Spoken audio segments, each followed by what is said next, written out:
धम्म संहिता YouTube channel के सभी दर्शकों को जय भीम, नमो बुद्धाय। मैं एडवोकेट दिलीप काकड़े हमारे प्रबोधनात्मक धम्म संहिता यूट्यूब चैनल में आप सभी दर्शकों का तहे दिल से स्वागत करता हूं। डॉक्टर बाबा साहेब अम्बेडकर लिखित the Buddha and his Dhamma ग्रंथ का प्रबोधन पर्व शुरू है।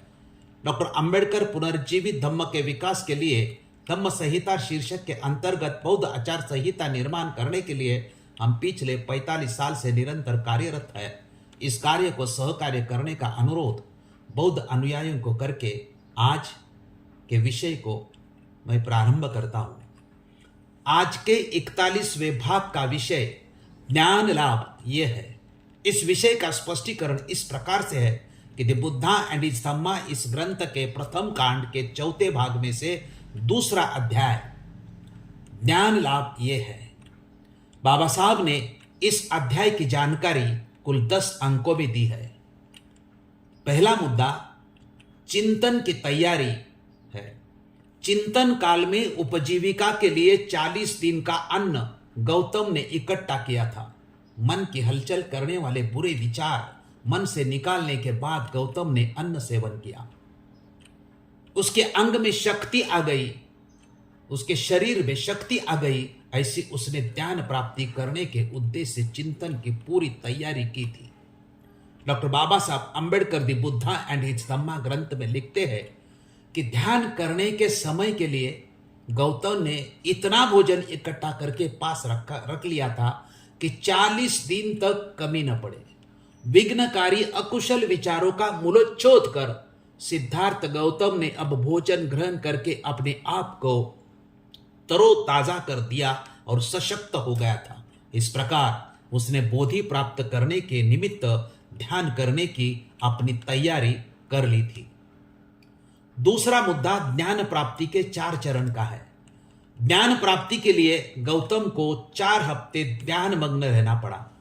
4 चरणों में उसने पूरी ध्यान प्राप्त की। पहले चरण के समय उसने तर्क शक्ति और अन्वेषण का उपयोग किया। उनके एकांत की वजह से पहला चरण पूरा करने में मदद हुई। दूसरे चरण के समय उसने एकांत के साथ एकाग्रता को भी डाला। तीसरे चरण के समय उसने अपने मन के लिए समतोल और सावधानता की मदद ली।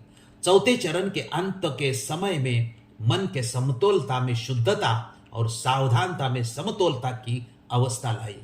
इस प्रकार एकाग्र, पवित्र, निष्कलंक, निर्दोष, नम्र, चतुर और वासना रहित मन से अपना उद्देश्य ना भूलकर गौतम ने जिस समस्या ने उसको सताया था उसका उत्तर ढूंढ निकालने की कोशिश पर अपना पूरा लक्ष्य केंद्रित किया।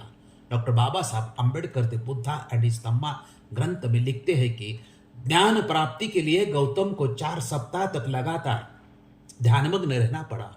उसे अंतिम अवस्था तक पहुंचाने के लिए 4 सीढ़ियां पार करनी पड़ी। पहली अवस्था वितर्क और विचार प्रधान थी। एकांतवास के कारण वह इसे बड़ी सरलता से प्राप्त कर सका। दूसरी अवस्था में इसमें एकाग्रता आज शामिल हुई। तीसरी अवस्था में समचित्तता तथा जागरूकता का समावेश हो गया। चौथी और अंतिम में समचित्तता तथा पवित्रता का संयोग हो गया और समचित्तता तथा जागरूकता का जब उसका चित्त एकाग्र हो गया था वह पवित्र हो गया था। जब वह निर्दोष बन गया था, जब उसमें तनिक भी कलुष नहीं रह गया था, जब वह सुकोमल हो गया था, जब वह दक्ष हो गया था, जब उसमें दृढ़ता आ गई थी, जब सर्वथा राग रहित हो गया था तथा जब उसकी नजर एकमात्र अपने उद्देश्य पर ही थी, तब गौतम ने अपना सारा ध्यान उस एक समस्या के हल करने में लगाया जो उसे हैरान कर रही थी। तीसरा मुद्दा ज्ञान प्राप्ति का है। चौथे हफ्ते के अंत के दिन उसका मार्ग प्रकाशित हुआ। उसको स्पष्टता से दिखाई दिया कि दुनिया में 2 समस्या है।